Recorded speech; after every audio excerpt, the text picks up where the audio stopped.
Kahapon nga kumarites ay nag-renew nga po ako ng sari-sari store business permit dito nga po sa aming barangay. Pero bago nga po ako umalis ay nag-order na nga muna ako ng mga soft drinks pati na nga rin po ng alak. Malayo nga po yung lalakarin mo bago ka makasakay ng tricycle tapos sasakay nga po ako ng jeep. Umalis nga po ako nung pagkadating ni Jowa galing nga po nagpa-check up. Pagkadating nga po ay nag-fill up na nga po ako nito. Tinanong na nga po ako kung meron nga po akong sigarilyo at saka alak. Sabi ko nga ay opo at sabi niya nga ay 450 nga daw po yung aking babayaran. Kinagabihan naman ay umalis kami para bumili nga ng gamot ni Jowa. Medyo mahal pala yung gamot ni Jowa na pinapabili. Ang sabi ko nga ay maghanap kami ng generic. At dahil hindi nga po siya nakapasok ito at siya nga po ang nag-asikaso sa amin ngayon. Ako yung nagluto, nagsaing. Pagkagising ko nga po ito na nga lang po yung aking nabidyohan dahil patapos na nga po siyang magluto. Alas 10 na nga po ako mahigit gumising. Pero siya nga po ay nagbukas ng maaga. Nga po yung pinaka-itsura ng aking business permit ko, Marites. For renewal nga po iyan, ayan naman nga po yung aking binayaran. Meron nga po siyang rashes ko, Marites, at kailangan nga daw pahinga para hindi nga daw po mapawisan. Dahil mas lalala nga daw po iyon pag napawisan. Hindi ko na nga siya ginising ko, Marites, para magbukas ng tindahan at siya na nga po yung kusang gumawa. Pagkagising ko naman nga po ito at nag-asikaso na nga po siya ng pangkapi namin. Nakapagluto na nga rin po siya ng aming pananghalian.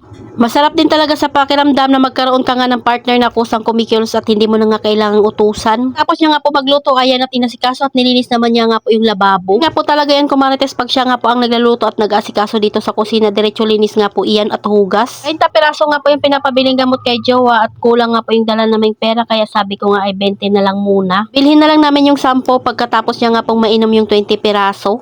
Kaya tanghali na nga rin po talaga ako nakapag-post ng video ngayon dahil talaga namang natulog ako ng mahaba. Katapos niya nga pong linisan yung lababo dyan, kumarites, ang next naman gagawin ay magsasalin nga po siya ng bigas. Buti na lang talaga, kumarites, yung permit nga po sa amin ay mura lang. Yung sa ibang lugar nga, kumarites, ay talaga namang libo-libo bago ka makakuha ng permit. Kaya isang taon talaga nilang pinag-iipunan. Sinabi ko na nga, kumarites, na nagbebenta ako ng sigarilyo at alak para naman hindi na nga kailangang itago-tago pa sa tindahan. Kasi may nakapagsabi sa akin na wag nga daw po sabihin iyon. Kaya siguro 250 lang yung nakaraang taon na binayaran ko. Pero ngayon nga po ay sinabi ko kaya medyo malaki nga po yung aking binayaran. Pero okay lang iyon, at least legal na nga po yung aking pagtitinda. At least kung may magreklamo sa tindahan mo at mag-survey ay meron kang maipapakita. Malaking bagay na meron kang permit para naman confident ka nga po sa iyong tindahan. Kayo ba, kumarites, ay nakakuha na ng permit ng iyong tindahan?